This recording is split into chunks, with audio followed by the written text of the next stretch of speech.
সাপ্তাহিক লটারি ভাগ্য 21 থেকে 28 জুন 2026 মেষ রাশি। জুনের চতুর্থ সপ্তাহে মেষ রাশি জাতক জাতিকা লটারি কাটতে পারেন। মোটা অঙ্কের লটারিতে বাধা নেই, তবে শুরুতে কম অঙ্কের লটারি কাটা বুদ্ধির কাজ হবে।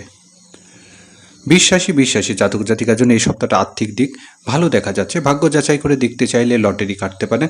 গোটা সপ্তাহ আপনার জন্য শুভ মনে করা হচ্ছে। মিথুন রাশি, এই সপ্তাহে মিথুন রাশি জাতক জাতিকা লটারির টিকিট কাটতে পারেন। খুব ভালো আর্থিক যোগ রয়েছে। কর্কট রাশি জাতক জাতিকার জন্য সপ্তাহের মধ্যভাগটা বেশ ভালো দেখা যাচ্ছে। বাকি সময় লটারি কাটা উচিত হবে না। সিংহ রাশি, জুনের চতুর্থ সপ্তাহে সিংহ রাশি ব্যক্তিদের লটারির দিক না এগানোই ভালো হবে। কন্যা রাশি, লটারি ক্ষেত্রে কন্যা রাশির ব্যক্তিদের জন্য এই সপ্তাহটা মধ্যম প্রকৃতি থাকবে, তবে হঠাৎ প্রাপ্তি যোগ রয়েছে। মন চাইলে কম অঙ্কের লটারি কেটে দেখতেই পারেন।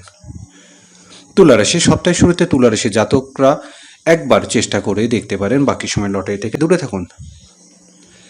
বৃশ্চিক রাশি, জুনের চতুর্থ সপ্তাহে বৃশ্চিক রাশি জাতক জাতিকারা খুব বেশি অঙ্কের লটারি না কাটায় ভালো হবে। কম অঙ্কের লটারি কাটায় বাধা নেই।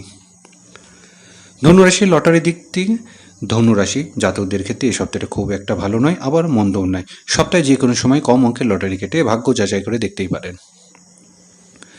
মকর রাশি, জুনের চতুর্থ সপ্তাহে মধ্যভাগে মকর রাশি ব্যক্তিদের জন্য বেশ ভালো রয়েছে, তবে শেষ ভাগে একবার লটারি কাটতে যাবেন না। কুম্ভ রাশি জাতক জাতিকার জন্য গোটা সপ্তাহে বেশ ভালো দেখা যাচ্ছে, তবে খুব বেশি আশা করা যাবে না। কম অঙ্কের লটারি কেটে দেখতেই পারেন। মীন রাশি, জুনের দ্বিতীয় সপ্তাহে মীন রাশি জাতক জাতিকা খুব চিন্তা ভাবনা করে লটারির দিকে গুণ। বিশেষ প্রাপ্তি যোগ দেখা যাচ্ছে না।